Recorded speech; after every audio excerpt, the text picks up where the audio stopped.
Buenos días a todas y a todos y bienvenidos a este primer webinar del ciclo Naturaleza y Finanzas, organizado por la iniciativa española Empresa y Biodiversidad por SpainShift, con el apoyo de la Fundación Biodiversidad en el marco del Plan de Recuperación, Transformación y Resiliencia financiado por la Unión Europea.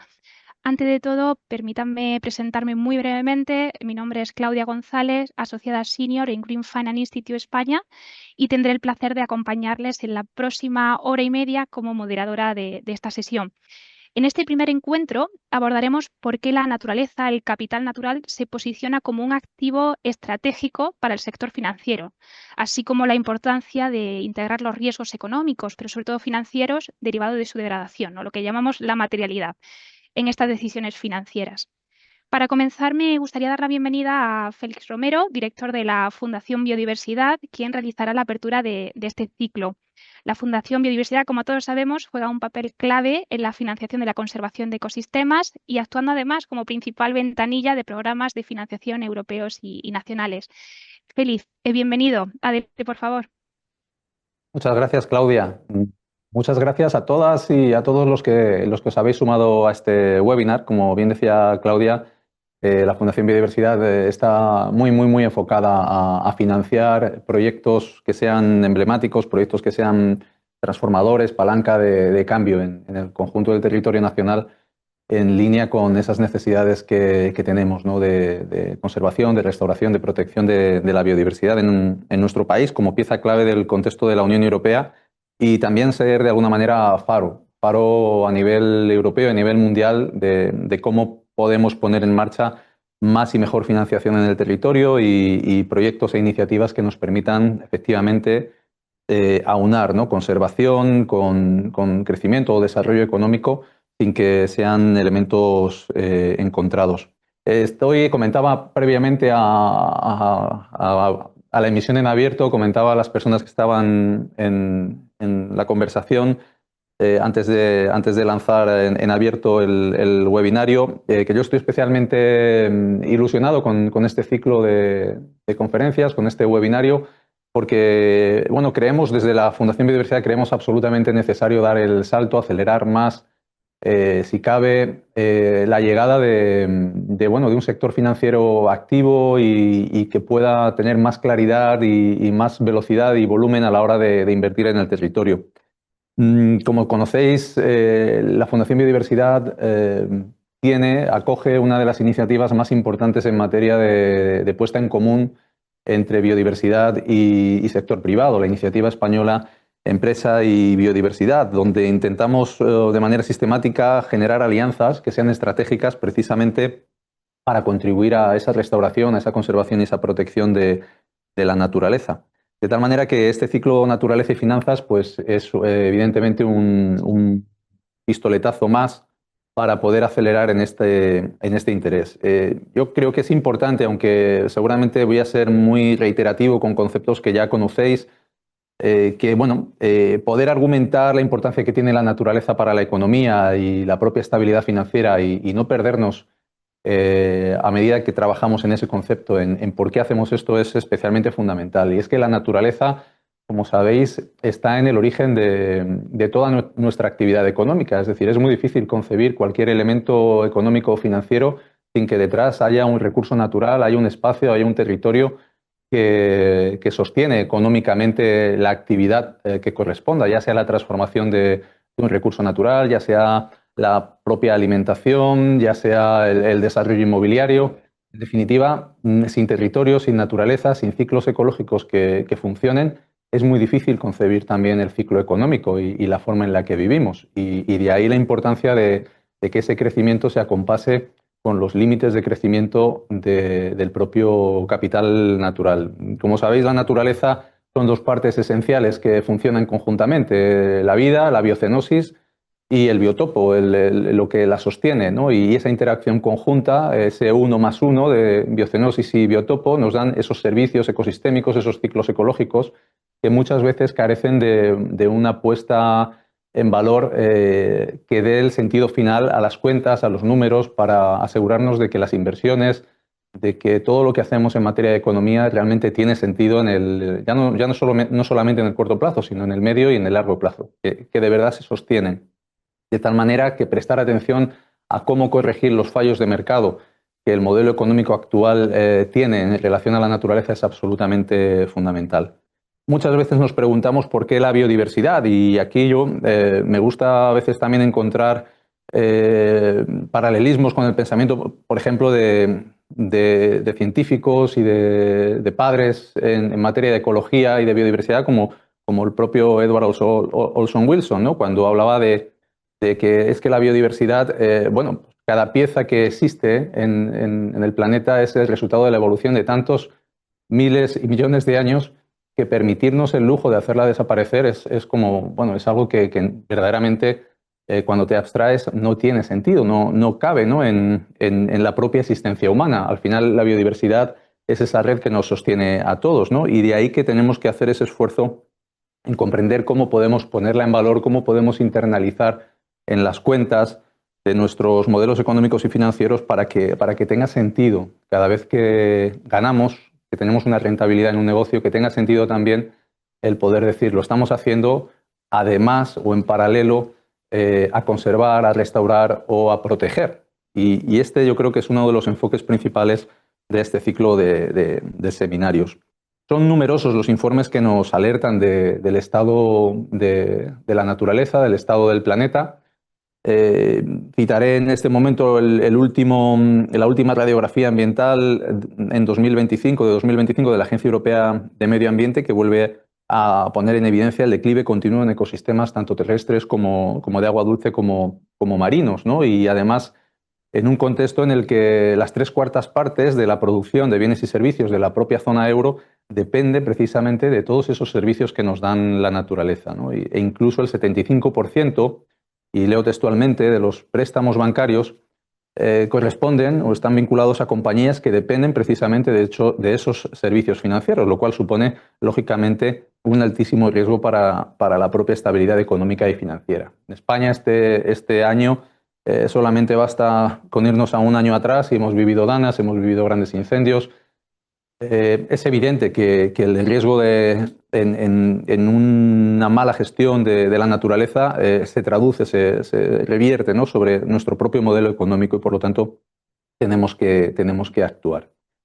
No solamente nos debe inquietar el planteamiento de esa pérdida de recursos, además es que nos inquieta en el contexto global en el que vivimos, ¿no? El propio fenómeno del cambio climático sigue siendo y va a seguir siendo la principal amenaza para la biodiversidad, de tal manera que los acuerdos establecidos en la Convención de Naciones Unidas sobre Cambio Climático son esenciales también para la propia conservación de la biodiversidad, de tal manera que las dos conferencias de Naciones Unidas, Cambio Climático, Biodiversidad, y me atrevo también a hablar de la de desertificación, son conferencias que se retroalimentan y que tienen patrones comunes que precisamente acaban mencionando la importancia de unas inversiones sostenibles y de unas inversiones mejor orientadas hacia los retos que tenemos en el planeta en cuanto a descarbonización, en materia de cambio climático, pero también en todo lo que tiene que ver en una inversión adecuada para la restauración, para la conservación, para la protección, en definitiva, para la prevención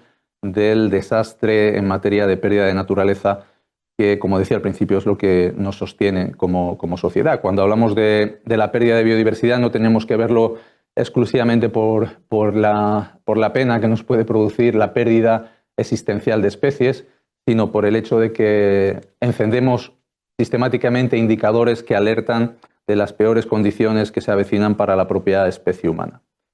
La propia ruta también del Marco Mundial de Biodiversidad en Kunming-Montreal nos habla de la necesidad de inversión, nos habla de esos objetivos que queremos para el 2030 en materia de detener la biodiversidad, de restaurar el 30% de espacios degradados o de conservar en buen estado de conservación el 30% de las tierras y los océanos.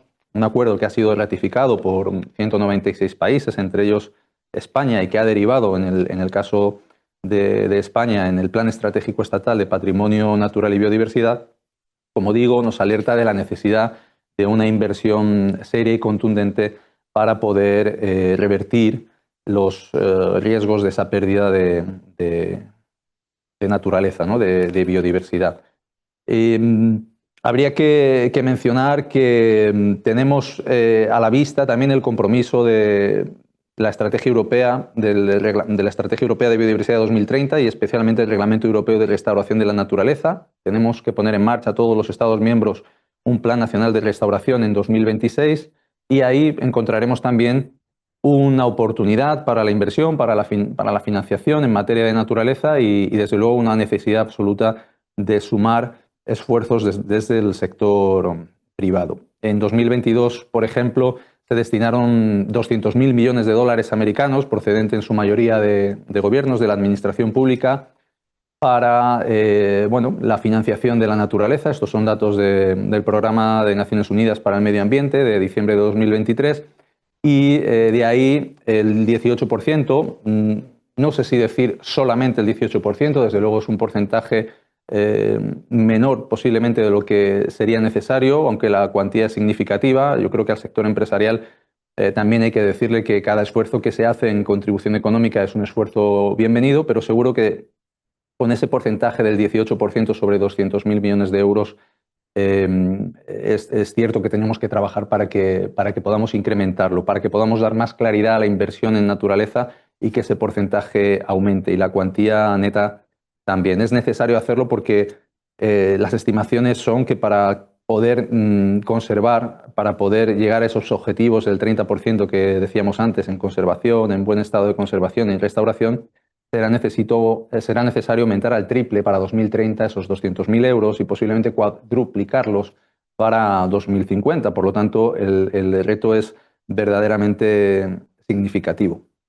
Invertir en naturaleza va a crear nuevas oportunidades para todos, va a crear oportunidades de empleo, va a crear oportunidades de financiación en territorios que lo necesitan y va a permitir generar un cambio también, sin duda, de modelo económico que no tiene por qué ser para nada negativo, al contrario, nos tiene que ayudar a hacer que nuestro modelo económico, lejos de ser un modelo económico desbordado en relación a los límites de crecimiento, de sostenibilidad, de los límites de la naturaleza, sea un crecimiento más comedido, más equilibrado y que garantice sobre todo estabilidad social, estabilidad ambiental para sostener las sociedades del siglo XXI. En definitiva, yo creo que nos vamos a enfrentar hoy a una jornada verdaderamente constructiva, muy positiva a lo largo de todo el ciclo. Yo creo que hay que tener altura de miras porque las oportunidades para invertir en naturaleza son significativas. Aspectos como las soluciones basadas en la naturaleza o los créditos de naturaleza con lo que conlleva precisamente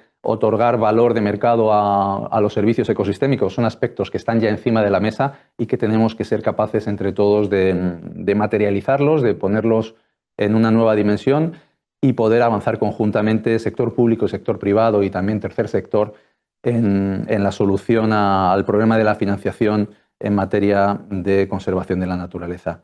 Simplemente os agradezco la participación, agradezco a SpainSIF la colaboración como entidad colaboradora de la Iniciativa Española de Empresa y Biodiversidad. Agradezco también a todas las empresas y entidades que formáis parte de la iniciativa y a aquellas que aún no lo sois, os animo a acercaros. Desde luego esta es una prioridad absoluta para la Fundación Biodiversidad y bueno, os deseo una feliz jornada. Yo me quedaré aquí escuchando con muchísimo interés todo lo que digáis y tomando buena nota de todo ello. Así que muchísimas gracias y os paso, compañeras, compañeros, la palabra nuevamente.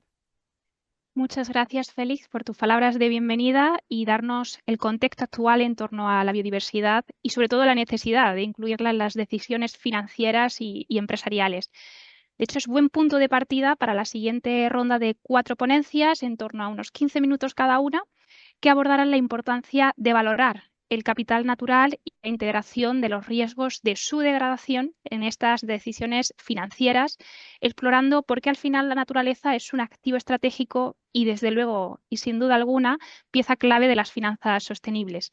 Antes de comenzar, solo comentar muy brevemente que cualquier pregunta por parte del público puede realizarse enviando un correo a info@spainsif.es, repito, info@spainsif.es, indicando su nombre, entidad a la que pertenecen y seleccionaremos algunas preguntas para la parte de debate al final de las ponencias. Por mi parte, agradecer a todas las personas que nos seguís online y sin más procedo a dar la bienvenida a la próxima ponente. Hoy nos acompaña Alessandra Pinzón Torres, Nature Positive Lead en Global Canopy, quien nos ofrecerá una perspectiva global de la biodiversidad y su relevancia para el sector financiero, con especial énfasis en la materialidad. Alexandra, bienvenida. Tienes la palabra. Gracias, Claudia. Bueno, feliz de estar aquí y espero que todos puedan ver la pantalla que acabo de compartir.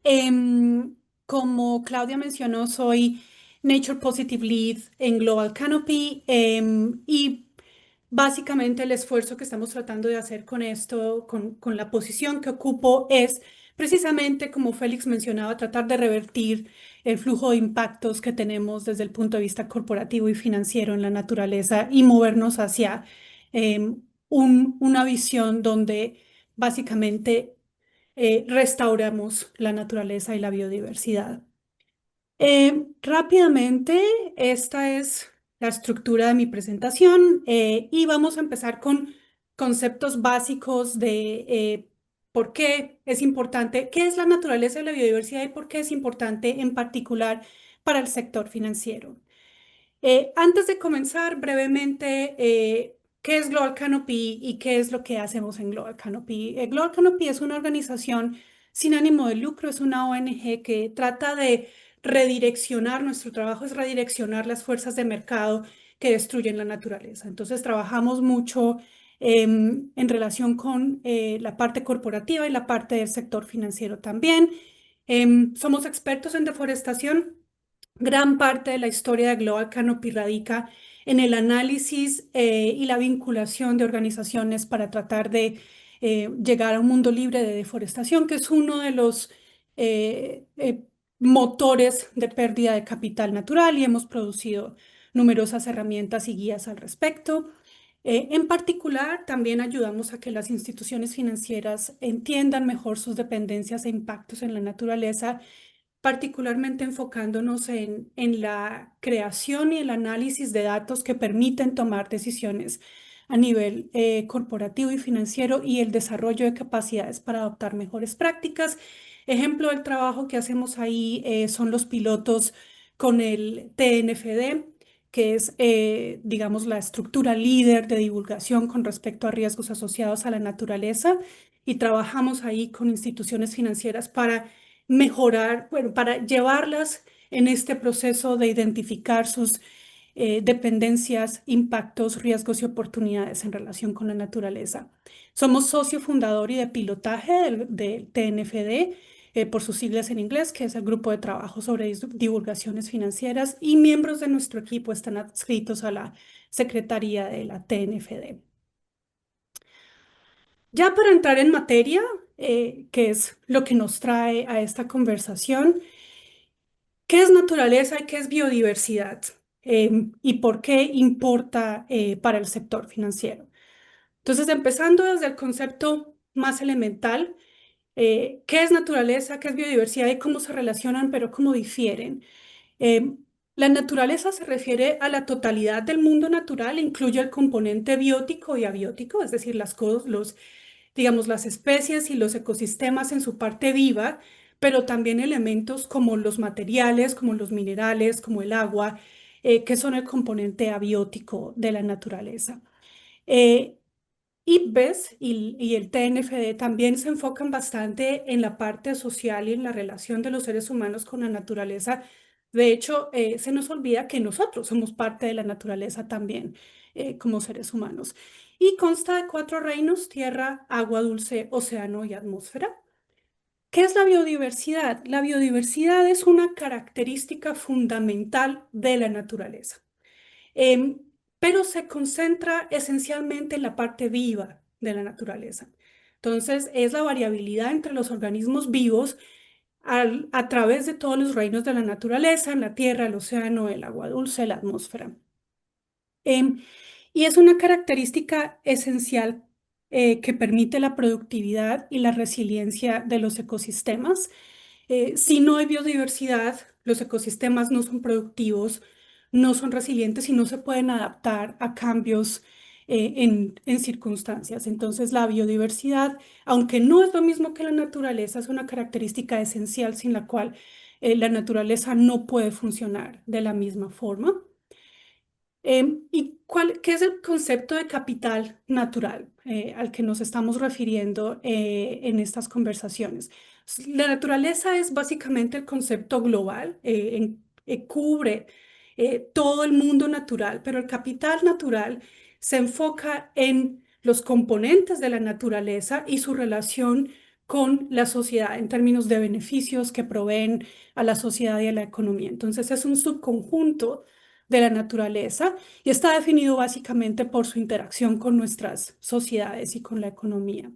Dentro de este capital natural, bueno, el capital natural está formado por cosas que se conocen como activos ambientales, dentro de los cuales tenemos activos ecosistémicos. Activos ambientales incluyen bosques, humedales, arrecifes de coral, zonas agrícolas, y esto empieza, una vez identificamos cuáles son estos bloques constructores del capital natural, podemos empezar a ver un poco cómo se relaciona con la actividad económica y con la sociedad y por qué empieza a importar. Dentro de estos activos ambientales están los activos ecosistémicos. ¿Y qué es un ecosistema? Un ecosistema es digamos, una combinación de plantas, animales, microorganismos que están vivos y las interacciones con el medio en el que viven, sea el agua, el suelo, diferentes hábitats en los que operan.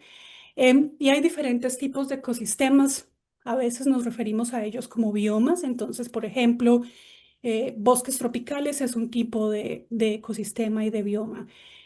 Estos ecosistemas y las relaciones que hay dentro de sus componentes proveen para las sociedades y para la economía un flujo de servicios ecosistémicos. Estos servicios ecosistémicos son múltiples y son, digamos, lo que nos beneficia por parte de la naturaleza. Eh, lo que sucede es que estos servicios ecosistémicos requieren que el capital natural tenga un buen estado, una extensión suficiente y tenga sus características básicamente completas para continuar suministrando esos servicios ecosistémicos en el largo plazo. Y esos servicios ecosistémicos van a la sociedad y a la economía. Incluyen, por ejemplo, servicios de abastecimiento como materias primas, los alimentos que nos da la naturaleza. Incluye también, por ejemplo, servicios de regulación, como la conservación de la fertilidad del suelo o la polinización, que es uno de los más reconocidos, regulación climática, tratamiento de aguas residuales, y va hasta el punto de los que son menos tangibles, pero no por eso menos importantes, como la recreación, el turismo, el bienestar físico y mental que se asocia con la exposición y la presencia de la naturaleza en la vida humana.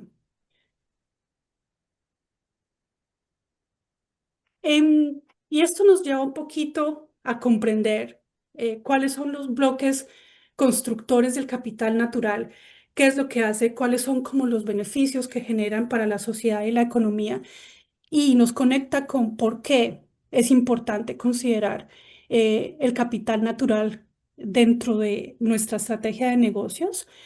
El capital natural básicamente provee este flujo de servicios ecosistémicos a las entidades y a la sociedad.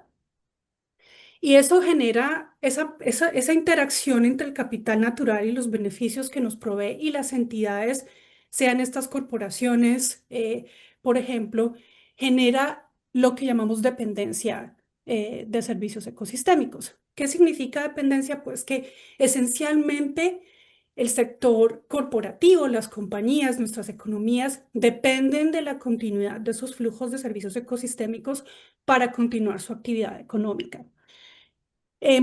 Como mencionaba Félix, esta relación con el capital natural y nuestro uso del capital natural también tiene impactos y eso viene asociado con unos costos y unos beneficios que normalmente esos costos se han transferido tradicionalmente a la sociedad y no se han internalizado necesariamente en las hojas de balance de las compañías.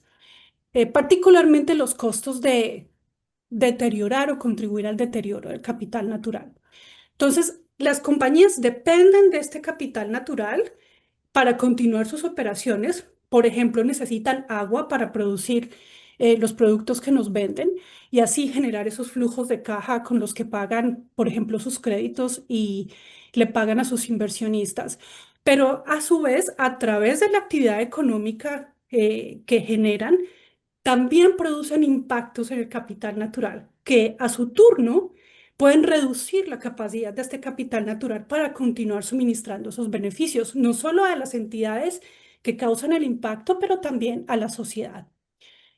Estas interacciones, por supuesto, afectan al sector financiero en la medida en que el sector financiero está expuesto a las compañías que causan estos impactos o que tienen estas dependencias y que no, digamos, no han manejado los riesgos asociados a ellas. Generalmente, lo que se anticipa es que la exposición del sector financiero a este tipo de riesgos es indirecta y es indirecta a través de sus préstamos y a través de sus inversiones. Pero también esta exposición al capital natural genera oportunidades. Genera oportunidades en la medida en que se identifiquen esas dependencias e impactos con relación al capital natural, por ejemplo, y se traten de también identificar subsecuentemente oportunidades o avenidas a través de las cuales se disminuyen esos impactos o se reversan esos impactos o se crean oportunidades de restauración de la naturaleza que generan una capacidad adicional para proveer esos servicios ecosistémicos al futuro. Los riesgos emergen de los impactos y de la dependencia que tienen estas instituciones, estas corporaciones con respecto al capital natural.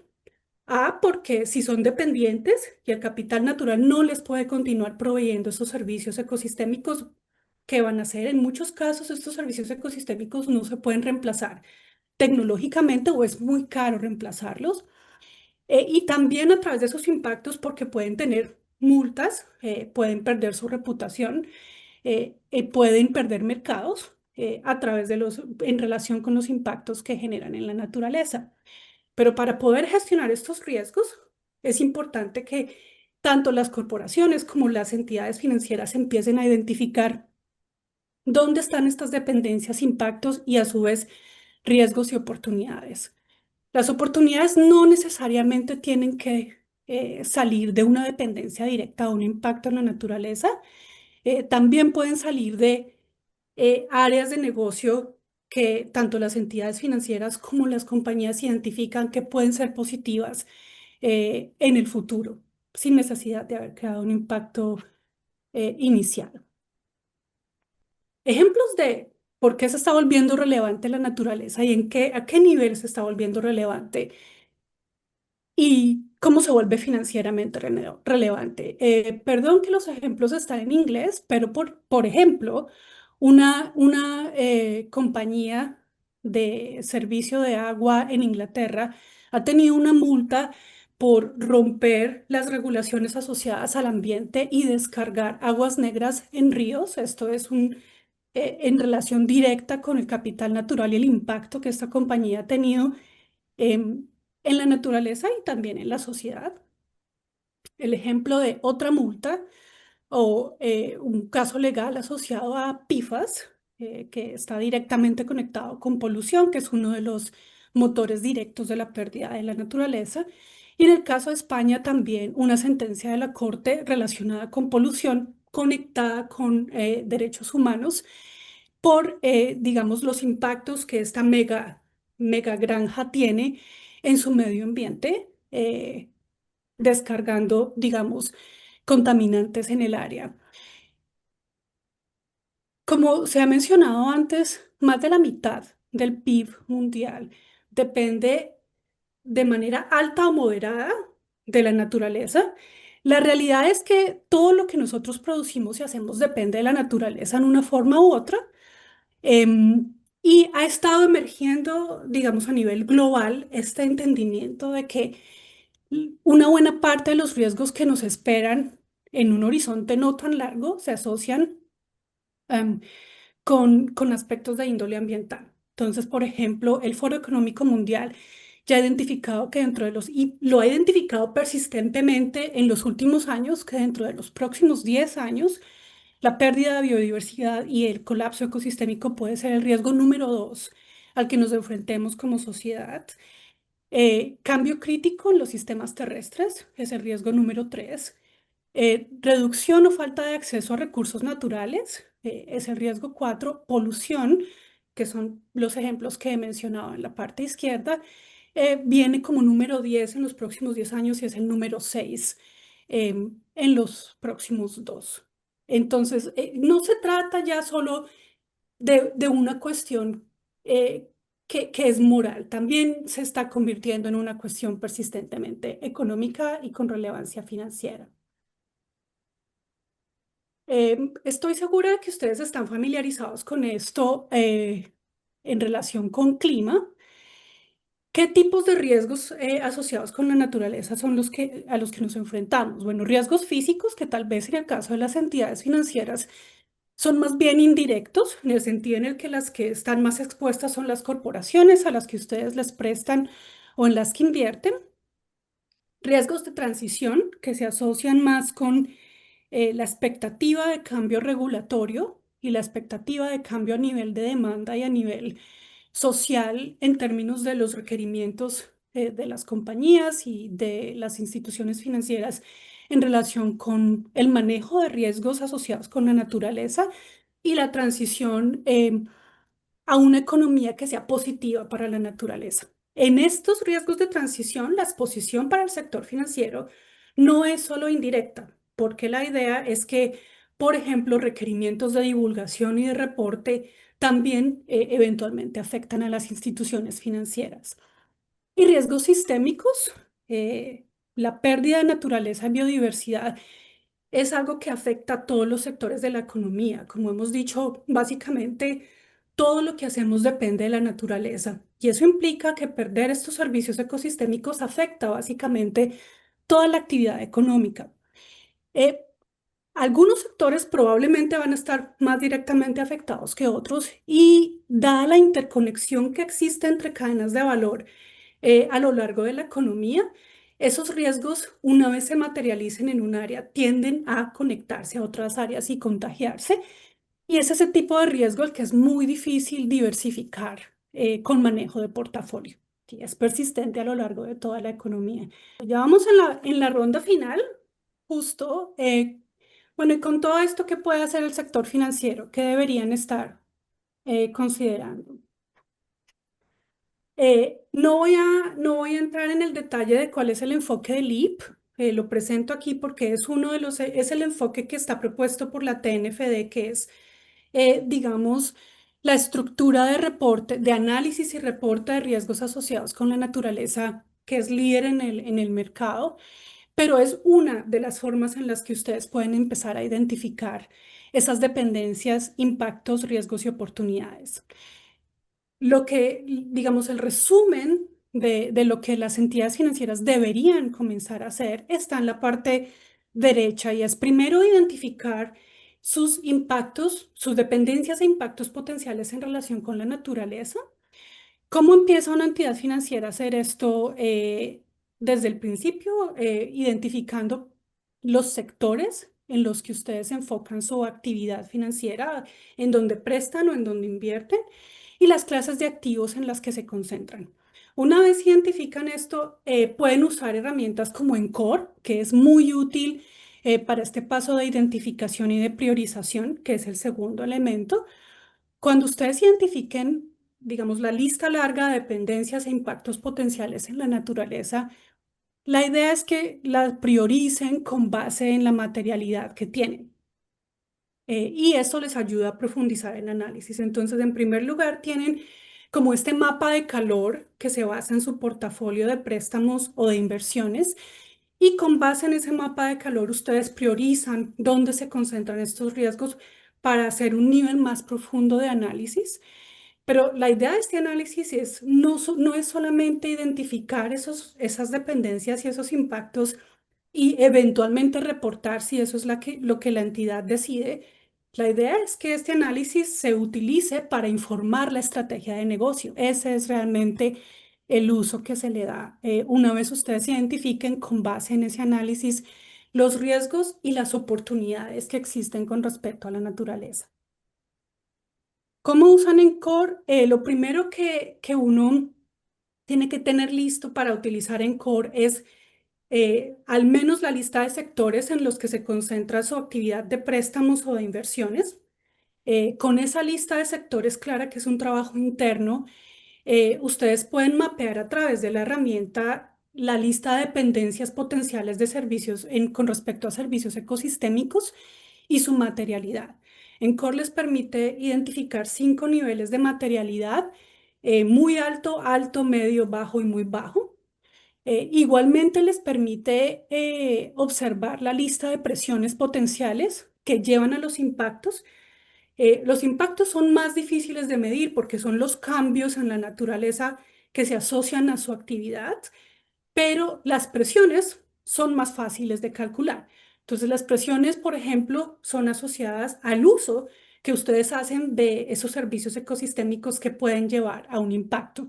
Ejemplos incluyen el volumen de agua que una corporación usa para producir los diferentes productos que venden, o el área del suelo que necesitan para, por ejemplo, producir los alimentos que luego transforman. Una vez con eso, ustedes pueden ahora con Encore explorar las conexiones hacia la cadena de valor. Entonces, en el caso de una entidad financiera, la expectativa no es que, por ejemplo, los riesgos en su caso se concentren en la parte directa de la cadena, en operaciones directas, sino a lo largo de la cadena de valor. Y esto es cierto también para muchas organizaciones a las que ustedes les prestan. Entonces, Encore les permite ahora analizar 2 nodos hacia adelante en la cadena de valor y 2 nodos hacia atrás. Y con este análisis ustedes pueden profundizar su evaluación de dependencias, impactos, riesgos y oportunidades. Esta información les puede ayudar para empezar a estructurar, no necesariamente la divulgación, aunque ese es el horizonte al que nos estamos dirigiendo, pero la estrategia más amplia de naturaleza para la cual el TNFD es muy útil. Está estructurado de la misma forma que está estructurado el TCFD, que es básicamente la contraparte para clima. Tiene unos requerimientos de reporte muy similares, ajustados para el caso de naturaleza donde ha sido requerido, con 3 divulgaciones adicionales. Entonces, el paso anterior es un bloque esencial para poder hacer este ejercicio de estrategia y potencial divulgación. Bien. Con esto creo que ya ahora sí termino mi presentación. Muchas gracias. De vuelta para ti, Claudia. Muchas gracias, Alexandra, por ofrecernos esta panorámica global. Como señalabas, alrededor de la mitad del PIB mundial pues, depende en gran medida de la naturaleza, ¿no? Y también, como comentaba Félix al principio, no hay economía sin servicios tan críticos como el agua limpia, el aire puro o alimentos, ¿no? Y además, también estudios también que hemos hecho por nuestra parte por Green Finance Institute demuestra que estos riesgos se suelen originar mayoritariamente fuera del país, ¿no? A través de cadenas de suministro o exposiciones financieras internacionales, lo que demuestra que la naturaleza es un bien público global, ¿no? Con implicaciones financieras pues, de alcance mundial. Por ello, el análisis de la materialidad que ya avanzabas, Alexandra, pues de estos riesgos financieros relacionados con la naturaleza, es sin duda el punto de partida para concienciar al sector empresarial, financiero y macroeconómico, como es la estabilidad financiera o incluso la supervisión bancaria. Para ello, para abordar esta perspectiva macroeconómica, continuamos con la intervención de Noelia Jiménez, economista senior en el Banco de España, quien expondrá la relación entre biodiversidad, estabilidad financiera y supervisión bancaria. Noelia, adelante. Vale, gracias, Claudia. Buenos días a todos y a todas. Es un placer, desde luego, estar hoy aquí en este ciclo sobre naturaleza y finanzas, que nos invita a reflexionar sobre un binomio que es cada vez más relevante para el futuro de nuestras economías, ya que la naturaleza no es solo una cuestión ambiental, sino también económica y financiera. Entonces, yo quisiera aportar mi granito de arena hablando desde la perspectiva de la supervisión bancaria. Y bueno, quisiera compartir algunas ideas sobre cómo los riesgos relacionados con la naturaleza pueden afectar a la estabilidad financiera y qué papel podemos desempeñar como supervisores para anticiparlos y gestionarlos. Mi presentación se va a dividir en tres bloques en las que voy a intentar responder a 3 preguntas. Si puedes pasar, por favor, hacia el índice. Gracias. En primer lugar, voy a intentar responder a por qué nos preocupan estos riesgos relacionados con la naturaleza. A continuación, voy a intentar responder a cómo afectan al sistema financiero, aunque Alejandra ya ha avanzado muchos de los puntos que voy a comentar yo también. Y por último, voy a abordar cuál es el papel que puede jugar el supervisor ante estos nuevos desafíos que tenemos por delante. Entonces, comenzamos con el primer bloque y, bueno, la prosperidad económica que hemos alcanzado en las últimas décadas pues ha venido acompañada de un aumento exponencial en el consumo de materiales y de energía y de una explosión demográfica que ha provocado una degradación de la naturaleza. Las causas de esta pérdida de la naturaleza son bien conocidas y, bueno, todas tienen un origen humano. Por un lado, tenemos el cambio climático, que ha alterado los patrones meteorológicos y afecta a los ecosistemas. Y por otro, tenemos la transformación del uso del suelo y del mar, la sobreexplotación de los recursos naturales, la contaminación y, bueno, la introducción de nuevas especies invasoras en los ecosistemas. Además, quisiera señalar que hay una relación de doble dirección entre el cambio climático y la pérdida de la naturaleza.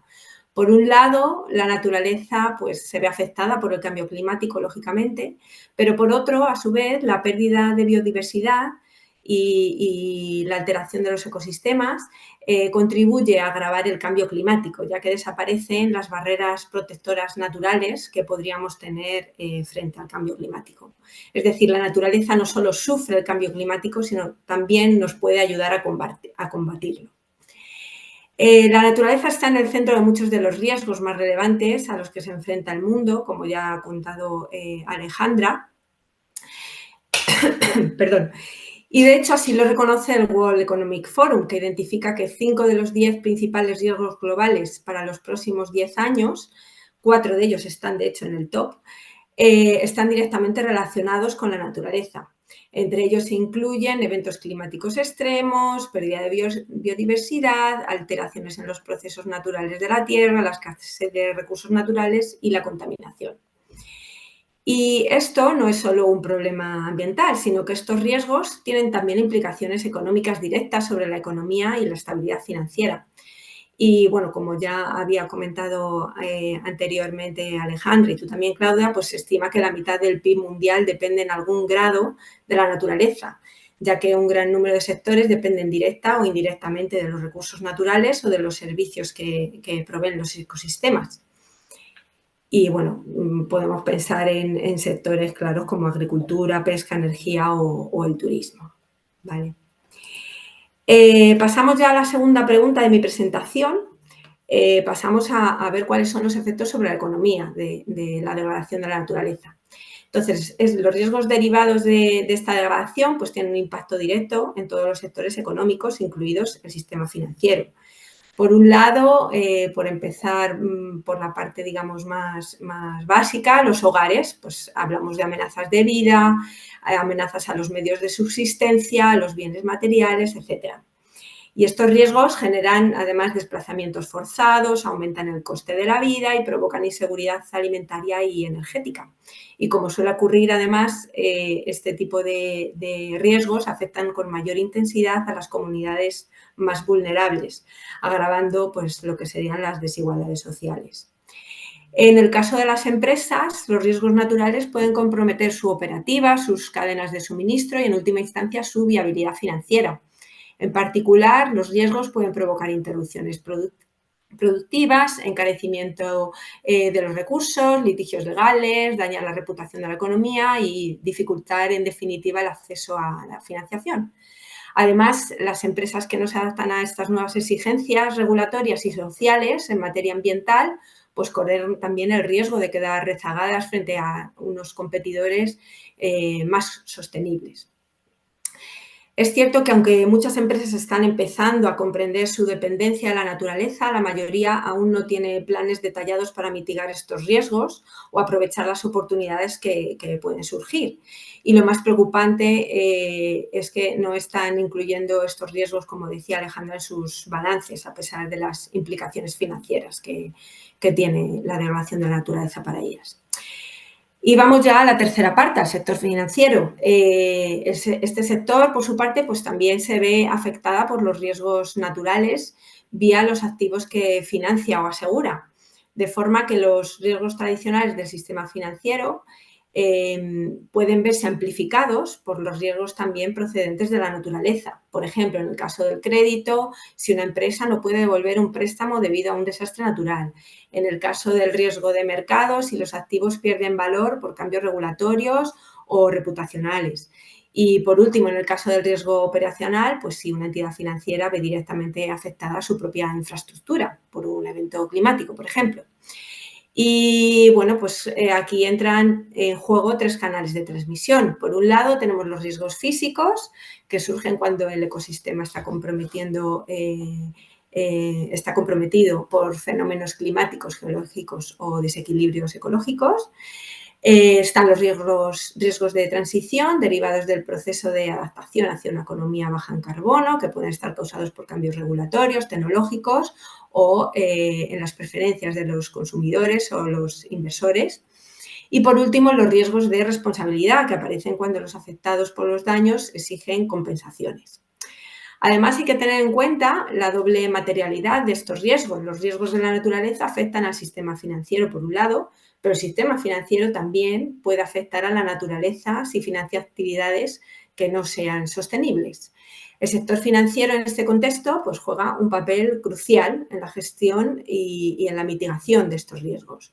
Por un lado, puede actuar como canalizador de capital, redirigiendo inversiones hacia actividades más sostenibles y resilientes, incentivando al sector privado a adoptar prácticas que reduzcan su vulnerabilidad frente a los riesgos naturales. Y, por otro, también puede actuar como evaluador de riesgos y agente de transformación, exigiendo divulgación de información a ESG, promoviendo herramientas como los stress test y contribuyendo a visibilizar y cuantificar estos riesgos. Todo ello contribuye a preparar a la economía para todos los desafíos ecológicos que tenemos ahora mismo por delante.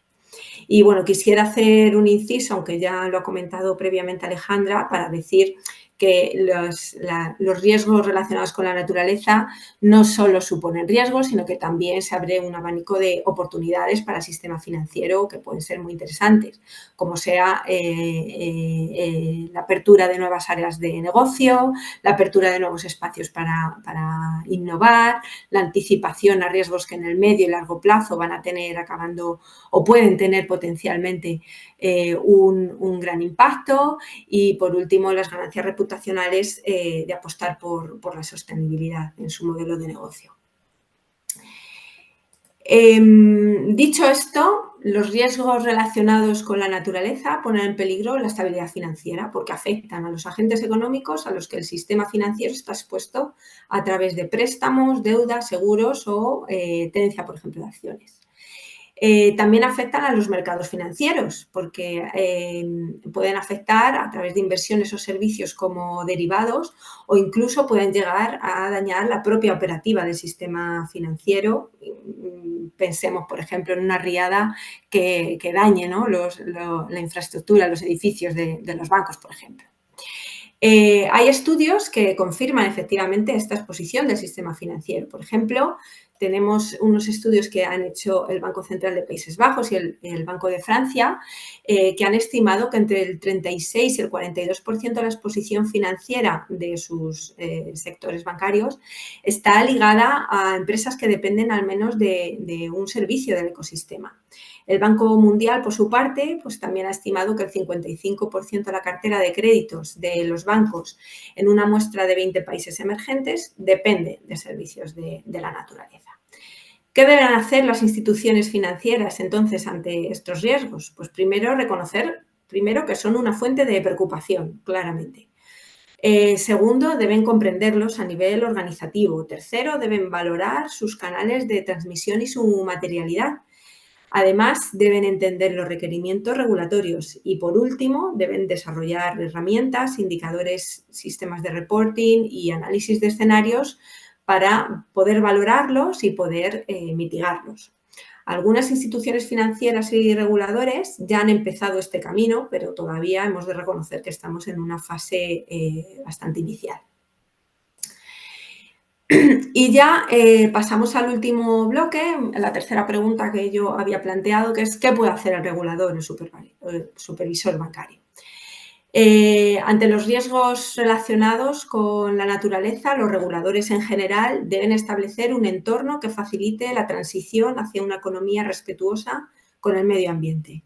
Esto implica diseñar regulaciones e incentivos que protejan la naturaleza y exigir a los actores económicos y a las empresas que informen sobre sus impactos y sus dependencias respecto a los ecosistemas. Ahora bien, quisiera hacer una puntualización y es que a la hora de evaluar los riesgos ambientales, esto es mucho más complejo que hacerlo, por ejemplo, con los climáticos, porque hay mucha interdependencia de distintas variables y esto hace que no exista una métrica única para la naturaleza, como sí ocurre, por ejemplo, en el caso del cambio climático. Que tú puedes utilizar pues, directamente una concentración de gases, de efecto invernadero o una temperatura global, por ejemplo. Entonces, bueno, volviendo ahora al caso particular de la supervisión bancaria, bueno, pues quiero destacar que nuestra tarea, por supuesto, es asegurar que los mercados funcionan correctamente, de una forma justa y transparente, que protege a los inversores y garantiza la estabilidad económica. Y eso implica identificar, evaluar y mitigar todos los riesgos relevantes, incluidos los relacionados con la naturaleza. Conscientes de los peligros para el sistema financiero de estos retos ambientales en Europa, bajo el marco regulatorio de Basilea, el BCE y los bancos centrales nacionales han empezado a actuar en dos frentes principalmente: los stress test y la divulgación de información. Respecto a los primeros, conviene destacar que los stress test o pruebas de resistencia son herramientas muy útiles para detectar puntos débiles del sistema financiero en distintos escenarios. El Banco Central Europeo, siguiendo el marco marcado por la NGFS, ha diseñado una serie de escenarios para evaluar cómo respondería el sistema ante riesgos climáticos. Y a modo ilustrativo, los stress test que se realizaron en 2022 por el Banco Central Europeo mostraron que la mayoría de las entidades estudiadas no tienen marcos sólidos para evaluar el riesgo climático ni disponen tampoco de los datos adecuados, lo que pone de manifiesto que en cualquier caso este tipo de escenarios son todavía un campo nuevo para el sistema financiero y para los bancos centrales y que queda bastante trabajo por hacer para que estos ejercicios incluyan a todos los actores financieros relevantes y reflejen bien todas las interdependencias. Esto respecto a los riesgos climáticos, donde el trabajo ya está en un estadio un poco más avanzado. Pero cuando hablamos de riesgos ambientales, pues tenemos que reconocer que todavía estamos en una fase bastante más primigenia. Por otro lado, hemos hablado de los stress tests, vamos ahora a hablar de las exigencias del BCE para las entidades para que valoren los riesgos materiales y que divulguen información sobre su exposición a estos riesgos naturales. Entonces, la información, como hemos dicho anteriormente, es un elemento clave y en especial para el sector financiero, porque sin ella no puede haber una gestión de riesgos. Tener buena información permite detectar riesgos y oportunidades, fortalecer la resiliencia, anticiparse a los efectos negativos de la degradación de la naturaleza. Por eso, en 2018, la Comisión Europea lanzó el Action Plan for Financial Sustainable Growth, que incluye varias herramientas muy importantes. La primera, la taxonomía, que básicamente es un sistema que clasifica qué actividades económicas son sostenibles y que esto ayuda a los inversores a tomar decisiones basadas en criterios ASG. La segunda fue la Corporate Sustainability Reporting Directive, que es una normativa que obliga a las grandes empresas y a cotizadas a publicar informes sobre sostenibilidad. Esto mejora la forma en la que las entidades financieras identifican y gestionan estos riesgos. Y por último, los requerimientos de divulgación para el sistema financiero sobre sostenibilidad en la Sustainable Finance Disclosure Regulation, que es un reglamento que persigue la divulgación de sostenibilidad en productos financieros, clarificando qué riesgos enfrentan, qué objetivos tienen y si están alineados con la taxonomía. Y bueno, a nivel global, más recientemente quisiera destacar que esta necesidad de información también ha hecho que hayan surgido iniciativas como la TNFD, de la que ya habló anteriormente Alejandra, que propone un marco voluntario para que tanto empresas financieras como no financieras evalúen y comuniquen cómo dependen de la naturaleza, cómo la impactan y qué riesgos y oportunidades se derivan de ello.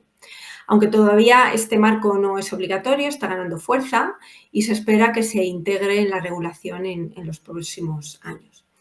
Y para terminar, bueno, habría que destacar que más allá de los stress tests y los requerimientos de información, en Europa el BCE también ha publicado una guía con carácter voluntario para ayudar a los bancos a gestionar estos riesgos ambientales y climáticos.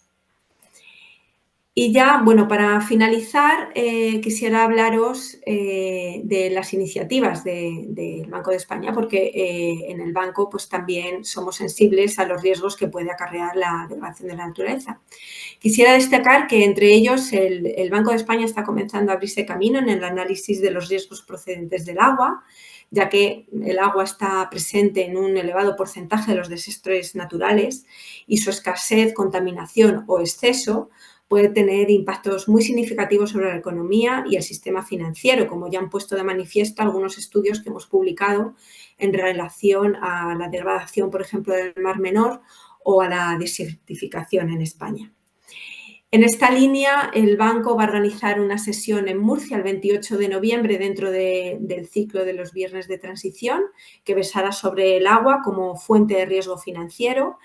Y ya el año que viene, en mayo de 2026, vamos a celebrar junto con la OCDE en Madrid una conferencia internacional sobre cómo incorporar los riesgos relacionados con el agua en el marco de la estabilidad financiera, coincidiendo además con el Global Water Summit en Madrid.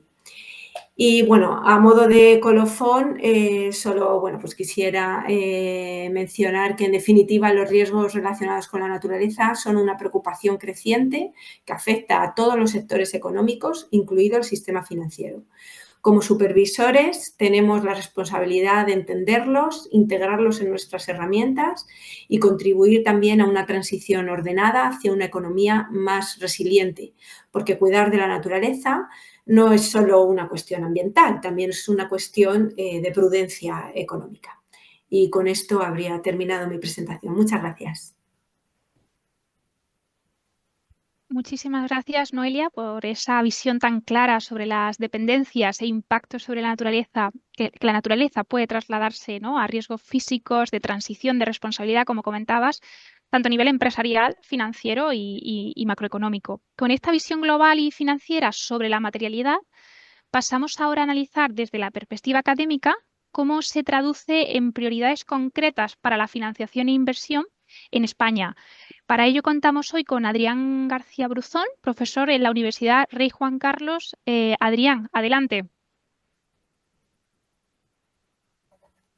Hola, buenas tardes a todos. ¿Qué tal? Gracias por invitarme a la sesión.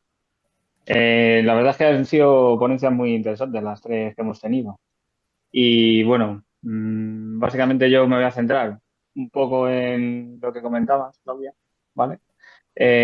Básicamente, pues he puesto un poco una cosa que ya se ha ido hablando, ¿vale? Que es una serie de tiempos sobre cómo va evolucionando o cómo ha evolucionado el tema de las estrategias de biodiversidad a lo largo del tiempo a escala internacional y europea. No es exhaustiva, ¿vale? No hay, están todas las que hay, pero que como podéis ver, pues es un tema que no se lleva, bueno, que se lleva ya hablando desde hace muchísimo tiempo. No es una cosa que salga ahora de repente con todas estas nuevas regulaciones sobre la naturaleza, sino que el tema de la biodiversidad y cómo financiar su eh, mantenimiento es una cosa que se ha ido ya trabajando desde hace muchísimo tiempo. Destacar pues que el Convenio sobre Diversidad Biológica de 1992, que ya ha pasado bastante, y sobre todo pues las estrategias de biodiversidad que están haciéndose desde la Unión Europea, que son al final los marcos regulatorios que se están siguiendo hoy en día en España a través de varias estrategias que ya también se han comentado algunas de ellas. Yo en la siguiente diapositiva lo que os he puesto es un poco como cómo ha ido cambiando el tema sobre la conservación, ¿no? Desde la conservación a la inversión en biodiversidad, es lo que lo he llamado. Y básicamente he dejado todos abiertos porque al final no ha sido una evolución, sino que es una transición, ¿no? Entonces sigue existiendo personas que se dedican a la conservación, pues ahí he puesto, por ejemplo, una de las grandes iniciativas que se han hecho desde la Unión Europea, que era la Directiva Hábitat y la Directiva Aves, que se generaron en los 90 y que generaron toda esta red de espacios protegidos a lo largo de toda la Unión Europea, como luego se ha ido pasando a otro tipo de, de sistemas, ¿no? También lo habéis comentado, sobre todo Alessandra, el tema de los servicios ecosistémicos, que al final de los 90 pues surge todo este sistema de servicios que lo que querían era trasladar un poco el flujo de beneficio desde lo que es la naturaleza o los ecosistemas hacia el ser humano. Y también se materializó mucho con una iniciativa, bueno, de Naciones Unidas, que fueron la evaluación de los ecosistemas del milenio, que en España lo llevó también Fundación Biodiversidad a principios de los 2000. Luego todo eso, claro, al final, ¿qué pasa con los servicios? Que uno de los principales problemas, como hemos visto en lo que ha comentado Alessandro antes, es que puedes hablar de muchísimos servicios, ¿no? Polinizadores, carbono, madera, agua, ¿no? Todos estos. Y al final llegas a un punto de decir, vale, ¿cuántos hay? ¿No? ¿Qué tengo que medir? ¿Vale? Entonces, ese es uno de los principales problemas que tenemos con este tipo de evaluaciones, ¿no? Dice, ¿hasta dónde llega? ¿Cuántos hay? Porque en otros modelos económicos, tú cuando lo quieres trasladar esto a la financiación o a personas que son más de economía, pues tienen que tener unas métricas claras de cuáles son los servicios, cuántos, cómo se miden y cómo van a afectar a ellos directamente, ¿no? En sus decisiones de inversión. Y eso es complicado, ¿vale? Entonces, a partir de ahí se surgen los modelos relacionados con el capital natural. Uno de ellos, pues, es el sistema de Naciones Unidas sobre contabilidad de los ecosistemas, ¿no?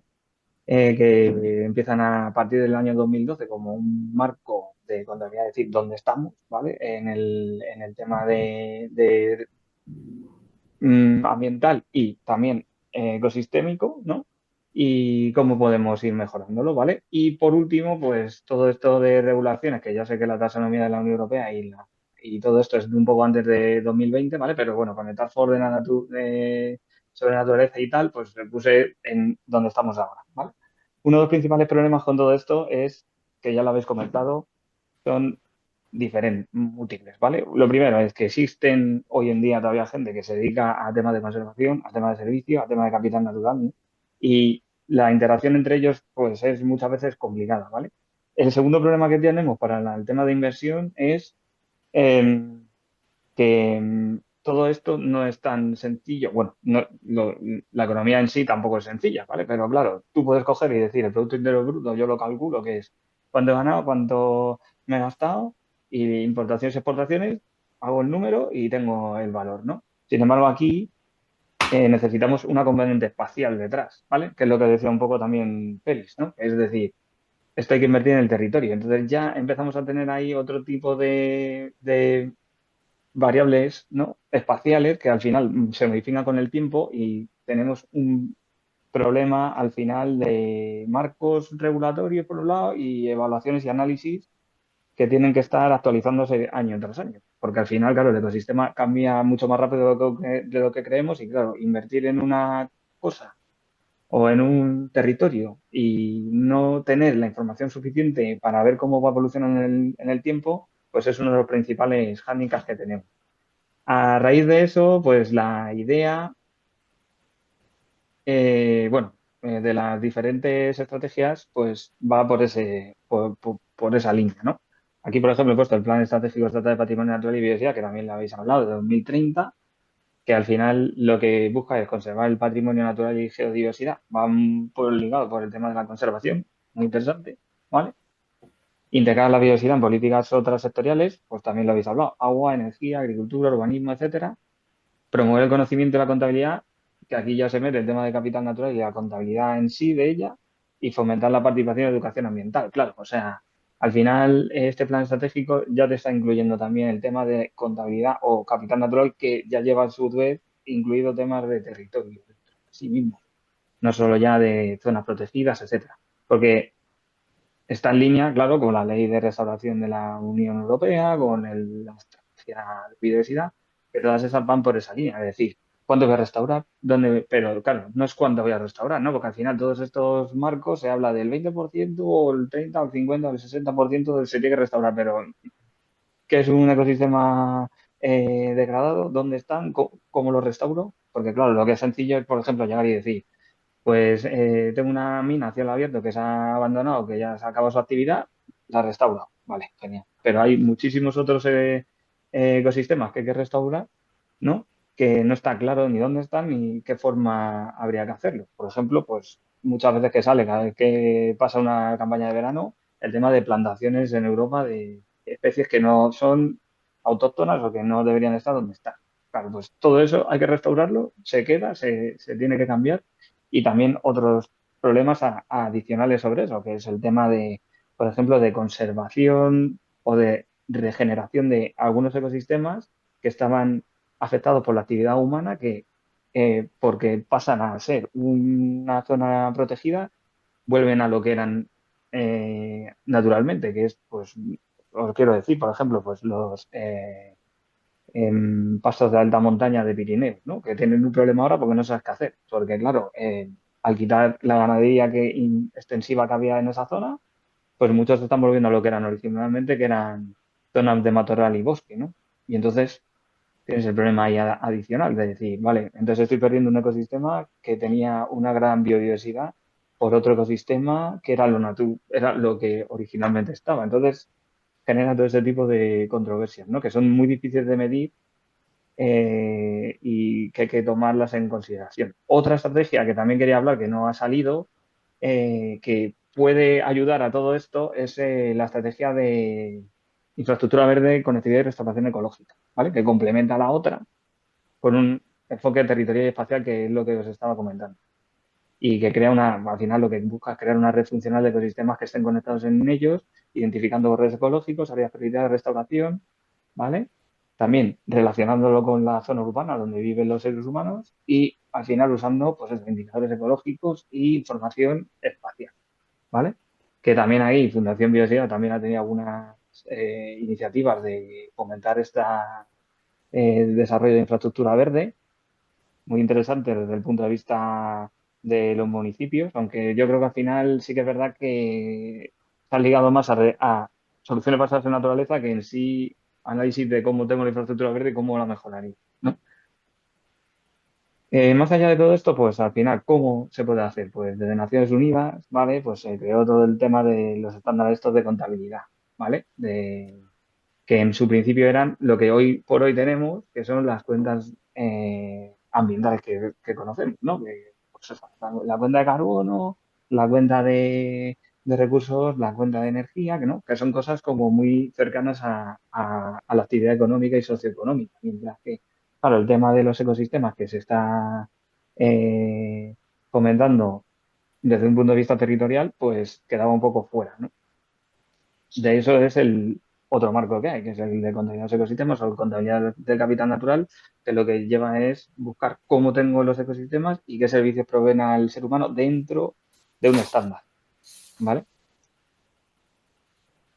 Y bueno, aquí lo he puesto un poco por encima, que al final las cuentas estas de capital natural se dividen en dos, ¿vale? En una que son biofísicas, ¿vale? Que es la extensión, cuántos ecosistemas tengo, la condición, qué calidad tienen y qué flujo de servicios están generando para el ser humano. Y esto lo bueno que tiene es que tiene una contrapartida monetaria, ¿no? De los servicios podemos pasar a tener unas cuentas monetarias de estos propios servicios, llegando a unos activos de los ecosistemas para las actividades humanas, ¿vale?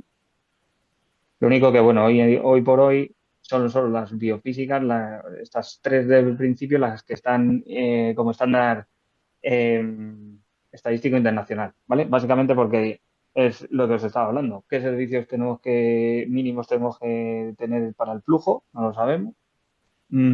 ¿Cuáles son las valoraciones que se tienen que hacerle para que sean monetarias? Si eso realmente está haciendo que nosotros generemos un mercado nuevo de que, bueno, si esto vale menos que esto, pues puedo degradar esto y no esto. Y temas así de controversias que hacen que las cuentas monetarias estén todavía como un poco rezagadas, ¿vale?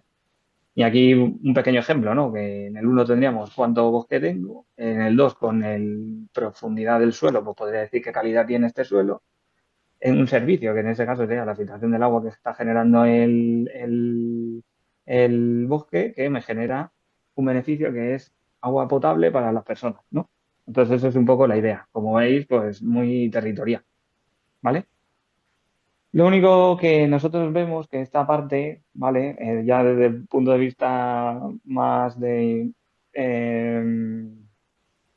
investigación, a lo que estamos llegando nosotros es a decir que, claro, como habéis dicho anteriormente también, esto no puede ser una parte biofísica, ¿vale? Por un lado, mientras que la parte socioeconómica se queda descolgada, porque al final siempre va a pasar eso con la sostenibilidad o las iniciativas de sostenibilidad que estamos teniendo en la actualidad, que es que se queda por un lado la parte socioeconómica colgada y por otro lado, pues los desarrollos ambientales y no hay una conexión, ¿vale?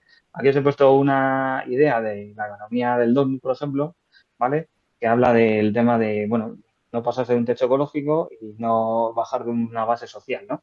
Todo esto, como veis, pues sigue siendo sobre marcos como muy globales, ¿vale? Que al final es muy difícil aterrizar a inversiones más en el territorio, ¿no? Y por eso, pues bueno, nosotros desde la universidad, pues estamos intentando, bueno, sí, este tipo de cosas, pues al final a lo que van es a inversiones, pues eso, en cosas que ya habéis comentado, ¿vale? Pues restauración ecológica y conectividad, gestión de sostenible del agua, agroecología, infraestructura verde urbana, transición energética, innovación y conocimiento ecológico, ¿vale? Todo eso se puede invertir en ello y de forma pública y privada, porque la idea es esa, porque todo el tema de conservación ha salido mucho de las arcas públicas y es muy difícil de mantener, porque al final no hay una relación entre el beneficio y el dinero que he puesto, es muy complejo de medir. Entonces, nosotros desde la universidad estamos intentando pues trabajar con estos temas. Por ejemplo, aquí veis un trabajo que estamos realizando a partir de ecosistemas urbanos, ¿vale?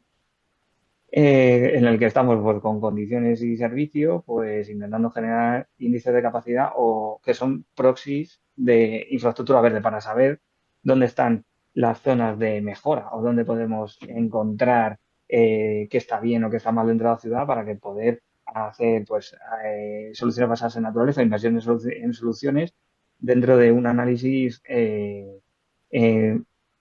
completo de lo que es el municipio, ¿no? Aquí veis, por ejemplo, un mapa de Madrid, ¿vale? Que era la idea que estábamos teniendo y se puede ver un poco dónde están los puntos negros, ¿no? De la infraestructura verde de Madrid y cómo podríamos mejorarla, ¿vale?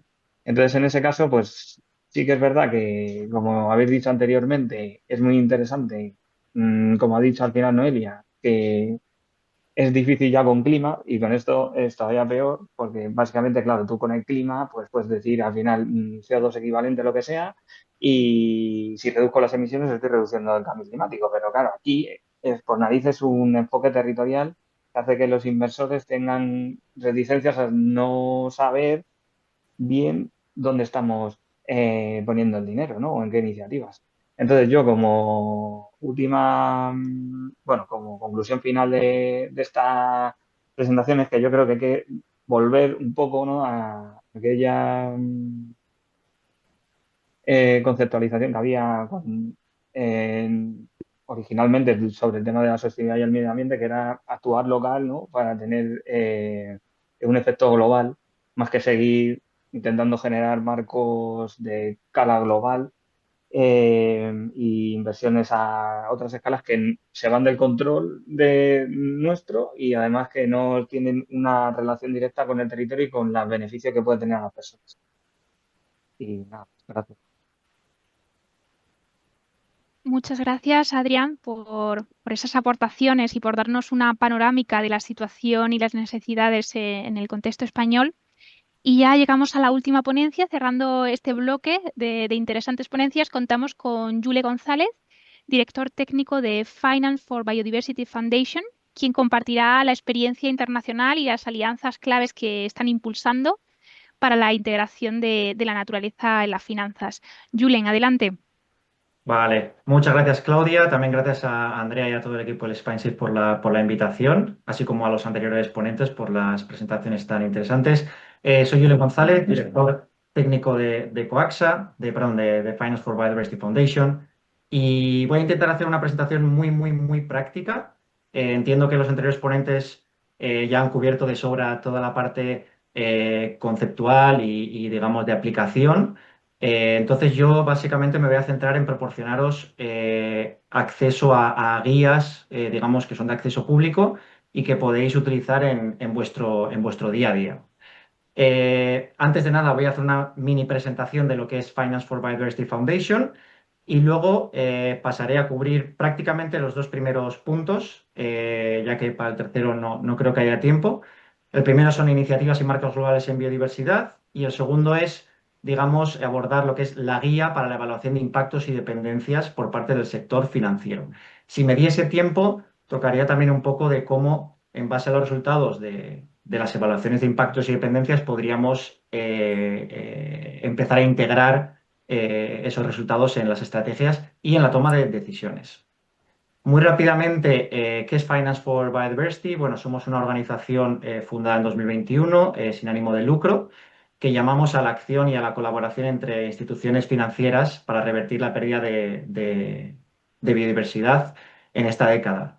Actualmente representamos a unas 200 instituciones financieras que representan más de 23 trillones de euros en activos de 28 países diferentes y les proporcionamos a través de distintos grupos de trabajo guía y soporte en 5 temáticas diferentes, que las podéis ver abajo en pantalla. Colaboración y compartición de conocimiento, engagement o colaboración con empresas, evaluación de impactos y dependencias, establecimiento de objetivos por la naturaleza y reporte. No somos digamos, un marco de reporte obligatorio, pero sí que las empresas, las entidades financieras que firman el denominado Finance for Biodiversity Pledge deben, digamos, compartirnos información de su progreso en cada una de estas 5 áreas de trabajo. Entonces nosotros, a través de 5 grupos de trabajo, les ayudamos a que progresen en ese ámbito. Bueno, podéis acceder a nuestra página web, las entidades financieras que son miembros. Y como decía, tenemos 5 grupos de trabajo en estas 5 temáticas diferentes en las que nosotros les damos soporte. Bien, como decía, mi presentación va a ser muy práctica. Básicamente me voy a centrar en recomendaros guías y herramientas para que podáis utilizar concretamente en la evaluación de impactos y dependencias, que tengo entendido es un área que estáis priorizando ahora mismo. Y la presentación entiendo que también la vais a recibir en formato PDF, así que podéis acceder a cada una de las guías que voy a comentar, ya que incluiré también los enlaces correspondientes. Primer tema, iniciativas y marcos a nivel global. Me podría pasar horas hablando de una fotografía, digamos, relevante para el sector financiero en términos de biodiversidad y naturaleza, pero os voy a redireccionar únicamente en su lugar a esta publicación. Esta es una publicación que la publicamos, que la trabajamos cada año en colaboración con la Iniciativa Financiera de Naciones Unidas y PRI, así como con la plataforma de Business and Biodiversity, y hacemos un resumen de las iniciativas más relevantes para el sector financiero. A modo de ejemplo, os muestro una tabla de cómo se ve la guía. Aquí a la izquierda pues podéis ver algunas de las iniciativas, que seguro que muchas os son familiares, la relevancia o la influencia, digamos, en los distintos tipos de entidades financieras, y también incluimos, digamos, un heat map o un mapa de calor sobre qué temáticas tocan cada una de estas iniciativas, ¿no? Así que podéis acceder a ella y tener una fotografía completa de la situación actual. Para cada una de las iniciativas también incluimos una ficha donde pues mencionamos las últimas actividades, los objetivos que tienen, enlaces a a distintas publicaciones de interés. Así que os invito a accederla, está en nuestra página web y como os digo, podéis, cuando tengáis la presentación, clicar en las fotografías y os llevará directamente a las publicaciones. El segundo punto que quería tocar y el principal son también el hacer un resumen de las iniciativas y guías relevantes para la evaluación de impactos y dependencias. En colaboración con la plataforma de Business and Biodiversity, cada año publicamos una nueva edición de esta guía que podéis ver en pantalla. De hecho, la semana que viene o la siguiente vamos a publicar la 5ª edición de esta guía. Esta guía básicamente proporciona una descripción y casos de estudio de las principales herramientas y enfoques para medir impactos y dependencias. Asimismo, también creemos que aportamos claridad en algunos temas que son críticos hoy en día, como es, por ejemplo, el cómo medir los impactos en los ecosistemas y en las especies marinas. Aportamos pues, información acerca de datos o plataformas de datos disponibles, herramientas que incluyen o integran esa variable, iniciativas en ese ámbito, etc. Y también hemos añadido una nueva sección en un tema que creo que es clave, lo repetiré un par de veces durante mi presentación, que es la necesidad de que vosotros como entidades financieras tengáis acceso a información desagregada a nivel de activo financiero. En mi opinión y en nuestra opinión de Finance for Biodiversity, el principal gap que existe en el mercado es que las guías que podéis acceder como entidades financieras no están, digamos, adaptadas a los distintos activos financieros que representáis o a través de los cuales invertís. Es algo que también carece los principales marcos de reporte y en lo que se está trabajando, ya que actualmente se tratan a las instituciones financieras como un único tipo de organización, cuando no es lo mismo, por ejemplo, si se invierte a través de bonos soberanos en la naturaleza, donde digamos la escala de evaluación de impactos puede ser más a nivel de país, que si se realiza pues, a través de acciones que cotizan en bolsa o a través de impact funds o de project finance, ¿no? Que tiene una escala de medición más a nivel de proyecto, ¿no? O a nivel de paisaje. Entonces creemos que falta información adaptada a los diferentes tipos de activos y en esta guía hemos incluido una sección que da un primer paso en ese sentido. Bueno, comentar un par más de recursos. Nuestros colegas de PIBAF, Partnership for Biodiversity Accounting Financials, también acaban de publicar esta herramienta, Finance and Nature Toolbox, que os va a permitir seleccionar la herramienta más acorde con vuestro caso en concreto, es decir, dependiendo del tipo de entidad financiera que seáis y de vuestro objetivo, pues digamos que se describen una serie de herramientas y luego yo siempre recomiendo echar mano del proyecto Aligning Accounting Approaches for Nature, que es la base y la inspiración para muchas de las organizaciones, muchos de los marcos que conocemos hoy y que están avanzando en el ámbito de la biodiversidad. Existen más guías, no voy a entrar en detalle, pero os dejo este listado aquí. Hay 5 o 6 guías principales que recomiendan herramientas y enfoques de medición de impactos y dependencias. Todas son útiles, la mayoría están más enfocadas a empresas que entidades financieras. La nuestra, por el contrario, está únicamente orientada a instituciones financieras, pero os invito también a que les echéis un vistazo porque son muy interesantes. Dejando las guías para seleccionar la herramienta adecuada de lado, muchas veces somos conscientes de que no poseéis, digamos, de los recursos o del tiempo suficiente para evaluar impactos y dependencias. Entonces, a todos nos gustaría pues, tener ya acceso a resultados, ¿no? Idealmente a nivel de empresa, de cuáles son los impactos y dependencias de las empresas en las que invertís, ¿no? No hay mucho ahí fuera que sea público, pero os quería también comentar un proyecto que finalizamos el año pasado en colaboración con 4 empresas que desarrollan herramientas de footprinting, de huella de biodiversidad. Nosotros calculamos los impactos y dependencias de unas 2.300 empresas, el 80% del índice MSCI ACWI, que como sabéis incluye empresas de mercados o de países en vías de desarrollo y desarrollados, y aportamos, digamos, los resultados a nivel de empresa, a nivel de conductor de pérdida de biodiversidad, a nivel de sector, dependencias en servicios ecosistémicos, todo esto para cada una de esas empresas. Por motivos de confidencialidad, en esta guía no encontraréis todos los resultados de todas las empresas, únicamente el top 10 para dependencias e impactos y bastante más información, mientras que todos los resultados en formato de hoja de cálculo de Excel están disponibles para los miembros de las entidades financieras miembro de la fundación.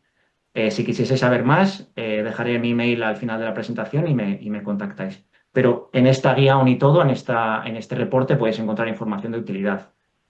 Un par de recursos más que también os permiten conocer la situación de empresas en las que podáis estar involucradas o estar invirtiendo es Nature Action 100, que ofrece un benchmark de las 100 empresas de mayor impacto en la naturaleza y el Nature Benchmark de la World Benchmarking Alliance, que evaluó creo que unas 800 empresas de más de 20 sectores industriales. Ambos resultados son públicos y los podéis acceder en sus páginas web. Y ya por finalizar, me gustaría tocar el tema de las métricas y meterme mucho en detalle. Este reporte de la International Finance Corporation, que es público también, ofrece una serie de indicadores muy, muy, muy prácticos para, digamos, evaluar los impactos desde un punto de vista de las presiones y también de qué métricas se pueden utilizar para medir los cambios en el estado de la naturaleza. Luego tenemos la ya muy famosa Nature Positive Initiative, en la que estamos también involucrados, que están, digamos, construyendo un consenso en qué métricas deben utilizarse, métricas terrestres para ecosistemas terrestres por el momento, deben utilizarse e incorporarse a marcos de reporte. Y luego algo que no es tan conocido, el European Investment Bank y el Banco de Desarrollo Interamericano están trabajando en un trabajo bastante similar al de la Nature Positive Initiative, pero para el sector financiero. Van a aportar una serie de árboles de toma de decisión y de métricas sobre cómo medir impactos y dependencias, pero más orientado al sector financiero. Entonces, os invito a que le deis seguimiento. Por último, no voy a entrar en detalles, simplemente volver al mensaje que he comentado antes. En el mercado hoy en día hace falta más información para que como instituciones financieras podáis evaluar vuestra interacción con la naturaleza adaptada a los distintos activos financieros que trabajáis. Nosotros en Finance for Biodiversity estamos construyendo árboles de toma de decisiones. Aquí veis un ejemplo. Por tipo de activo, ¿no? En el que veis en pantalla, que os invito a que le echéis un vistazo cuando comparta la presentación, sería un árbol de toma de decisión para el activo relacionado con acciones cotizadas y bonos corporativos, es decir, a nivel de empresa, ¿no? Entonces, proporcionamos una serie de pasos, tanto para aquellos de vosotros que estéis en un estadio preliminar como para aquellos de vosotros que estéis en un estadio más avanzado. Y creemos que esto se debe de empezar a incorporar ya a los marcos de reporte y creemos que eso ayudaría a que cada vez las instituciones financieras reporten más y mejor información en su aventura, ¿no?, de la biodiversidad. Y ya para finalizar, un par de diapositivas más. Una vez evaluados los impactos y dependencias, ¿qué hacemos con todo esto? Tenemos en nuestra web publicada también esta guía, donde veréis pasos únicamente enfocados a las instituciones financieras. Nosotros no trabajamos con empresas, solo con bancos, gestores de activos, aseguradoras y demás, donde os explicamos los pasos que podéis dar una vez de nuevo habiendo evaluado los impactos y dependencias, pues qué otros pasos podéis realizar para integrar la naturaleza y la biodiversidad en vuestra toma de decisiones. Es decir, adaptar políticas de inversión, crédito y seguros, engagement con empresas, etcétera, etcétera. Entonces, sin entrar en detalle, os invito también que veáis esta publicación. Y ya por último, comentar unas guías más que puede que os sean de utilidad. Después de evaluar impactos y dependencias, recomendable empezar a establecer objetivos a cumplir. Actualmente existen 3 o 4 documentos orientados únicamente a entidades financieras para establecer objetivos. Por un lado tenemos los Science Based Targets for Nature, que en muy poco tiempo van a publicar una guía exclusiva para entidades financieras. Tenéis nuestra guía orientada a gestores y propietarios de activos únicamente. Y luego están 2 guías de la Iniciativa Financiera de Naciones Unidas, una para bancos y otra para aseguradoras. Así que también aquí tenéis información de cómo establecer objetivos en función de la tipología de entidad que representáis. Y con esto acabo. Si tenéis alguna duda, os invito a escribirme un email y, por supuesto, como he dicho, os dejaré la presentación o os la compartirá el equipo de SpineShift. Así que nada, muchas gracias. Muchas gracias, Julen, sobre todo por ajustar en tiempos. Y bueno, ahora damos paso al debate final. Como vamos también, como decía, un poco justillos de tiempo, iré planteando 1 o 2 preguntas que hemos ido recopilando a lo largo de la sesión y donde animo a todos los ponentes a contribuir, ¿no? Con aportaciones concisas y breves. Pues si os parece, abrimos con la primera, profundizando en los desafíos, ¿no? Y aquí pues, nos plantean cuáles son las principales barreras técnicas, culturales o incluso regulatorias que frenan la integración del capital natural en las decisiones de inversión y crédito, ¿no? Y qué papel debe desempeñar, ¿no? Esa valiosa colaboración público-privada para superar estas barreras. Si os parece, Noelia, Adrián, si queréis ir avanzando. Sí, gracias, Claudia. Una pregunta, desde luego, muy interesante. Quería decir que abordar las barreras a la integración del capital natural en las decisiones financieras es lo mismo que abordar las barreras que frenan la integración de los factores ASG, porque en realidad están interrelacionados. Entonces, bueno, obviamente tenemos barreras técnicas. El capital natural sigue siendo tratado como una externalidad cuyos costes pues, no están incorporados en los modelos financieros. No existe un mercado formal que permita valorarlo o intercambiarlo como ocurre con otros activos. Y además la falta de información fiable y estandarizada pues también dificulta ponerle precio y evaluar su riesgo de forma rigurosa. Por otro lado, tenemos barreras culturales. Tenemos en los mercados que predominan una visión bastante reduccionista, sin un enfoque sistémico que contemple todas las repercusiones de las decisiones financieras en todos los ámbitos. Además, los mercados financieros operan con una mentalidad bastante cortoplacista, lo que dificulta valorar los beneficios a largo y medio plazo de conservar el capital natural. Y además tenemos un fuerte comportamiento seguidista en los mercados, donde los actores financieros pues, replican las decisiones sin cuestionar muchas veces su sostenibilidad o su rendimiento de una manera más global. Y por último, hay unas barreras organizativas y regulatorias, ya que, bueno, para empezar, los inversores pues, no siempre saben cuál es el destino específico de sus inversiones. Además, tenemos un problema con la responsabilidad fiduciaria de los gestores, que en muchos casos pues, todavía continúan interpretando esta responsabilidad como una obligación de maximizar los rendimientos financieros, dejando fuera los factores ASG. Y por último, bueno, pues hay una sobrecarga de datos ASG que son complejos, que en ocasiones son poco fiables, y que esto pues acaba generando cierta desconfianza y dificultad la toma de decisiones informadas. Y en este contexto, pues, ¿qué papel debería jugar la colaboración público-privada? Pues un papel central y fundamental.